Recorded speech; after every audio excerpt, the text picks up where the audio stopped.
கர்த்தருடைய பரிசு நாமத்திற்கு ஸ்தோத்திரம் உண்டாவதாக. இன்றைய ஜீவ வார்த்தை நிகழ்ச்சியை கேட்டுக்கொண்டிருக்கும் அனைவரையும் கர்த்தருடைய பரிசு நாமத்தினால் வாழ்த்துகிறேன், ஆசீர்வதிக்கிறேன். இன்றைய தின தியானத்திற்கு தேவன் கொடுத்த வேத பகுதி அது யோசுவா 21 அதிகாரம், அதில் 45 வசனம். யோசுவா 21:45. கர்த்தர் இஸ்ரவேல் குடும்பத்தாருக்கு சொல்லியிருந்த நல்வார்த்தைகளில் எல்லாம் ஒரு வார்த்தையும் தவறி போகவில்லை, எல்லாம் நிறைவேறிற்று.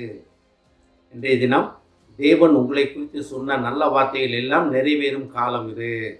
நிறைவேறும் காலம் நெருங்கிவிட்டது, நிறைவேறி கொண்டிருக்கிறது.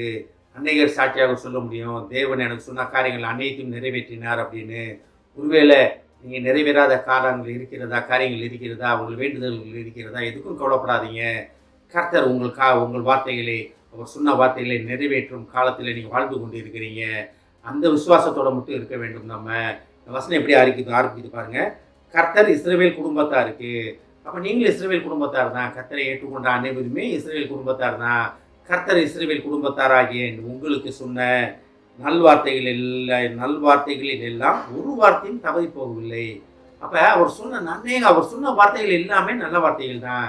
அவர் சொன்ன வார்த்தைகள் எதுவுமே தவறான வார்த்தைகள் கிடையாது. வார்த்தைகளில் எல்லாம், அப்போ அவர் சொன்ன எல்லா வார்த்தையும், உங்களை குறித்து சொன்ன எல்லா வார்த்தைகளும் நல்ல வார்த்தைகள் தான். நீ என்னுடையவன், நான் உன்னை பேர் சொல்லி அழைத்தேன், நான் உன்னை எனது சாயலாக படைத்தேன், உன்னை தொடிய கண்ணின் மணியை தொடுகிறான், நான் உன்னை மகிமைப்படுத்துவேன், நீ என்னை மகிமைப்படுத்துவாய். எல்லாமே உங்களை குறித்து சொன்ன நல்ல வார்த்தைகள் தான். ஒருவேளை இந்த காரியங்கள் நம்ம உணர்ந்து கொள்ளாமல் போனனால்தான் இயேசு கிறிஸ்து மாம்சமாகி நமக்காக மனிதராக பிறந்து பூமியில் பாடுகள் அனுபவித்தார். நேற்றைய தினம் நம்ம பார்த்தோம், சிலுவையிலே தூங்கி மரித்த நாள். அதாவது நம்ம மீறுதலுக்காக, நம்ம அந்த உணராமல் போனதுனால தான் பிதாவானவர் சொந்த குமாரனே பூமிக்கு அனுப்பினார். எதுக்காக?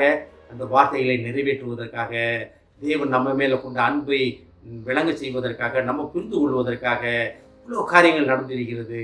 நம்ம போகிற போக்கில் அதெல்லாம் பார்த்துட்டு போகக்கூடாது. அதை உணர்வுள்ள ஆவி தேவன் தர வேண்டும் நமக்கு. நம்ம அதை தேவன்கிட்ட கேட்டு பெற்றுக்கொள்ள வேண்டும். தான் பாருங்கள், இஸ்ரவேல் குடும்பத்தாருக்கு சொல்லியிருந்த நல்வார்த்தைகள் எல்லாம் ஒரு வார்த்தையும் தவறி போகவில்லை.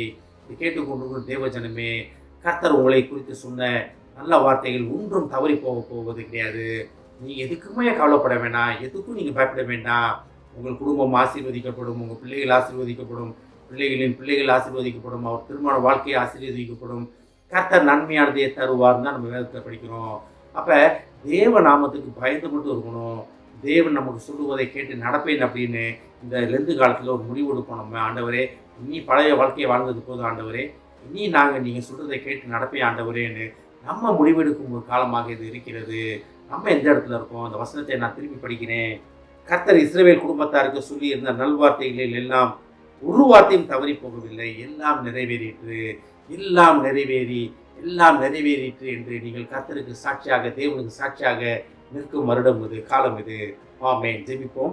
எங்களை அதிகமான அன்பின் பரலோக பிதாவே, கர்த்தாவே, இஸ்ரவேல் குடும்பத்தாராகி எங்களுக்கு, உண்மை விசுவாசிக்கிற பிள்ளைகளாகி எங்களுக்கு சொன்ன நல்வார்த்தைகள் எல்லாம் ஒரு வார்த்தையும் தவறி போகாது என்று நீர் எங்களுக்கு சொன்ன வாக்குக்காக நன்றி ஆண்டவரே. எல்லாம் நிறைவேற்றினதற்காக நன்றி ஆண்டவரே. இன்னும் நிறைவேற்றுவேன் என்று நீ சொல்லுவதற்காக நன்றி ஆண்டவரே. அந்த நிலையை நாங்கள் புரிந்து கொண்டு, உமது அழைப்பை புரிந்து கொண்டு அந்த நிலையிலே நிலைத்து நிற்க எங்களை பலப்படுத்துமாப்பா. இதை கேட்டுக்கொண்டு ஒவ்வொருவரையும் ஆசீர்வதிக்கிறோமாப்பா. ஒவ்வொரு குடும்பத்தையும் ஆசீர்வதிக்கிறோம் ஆண்டவரே. குடும்பத்தில் உள்ள ஒவ்வொருவரும் தகப்பனே, அவர்களை குறித்து சொல்லப்பட்ட நல்ல வார்த்தைகள் எல்லாம் நிறைவேற்றி முடிந்தது என்று அவர்கள் சாட்சியாக சொல்லப்போவதற்காக நன்றி ஆண்டவர். ஆசீர்வதிக்கிறோமாப்பா. இயேசுவின் மூலமாக கேட்கிறேன் நல்ல பிதாவே. ஆமென். கர்த்தர் உங்களை ஆசீர்வதிப்பாராக.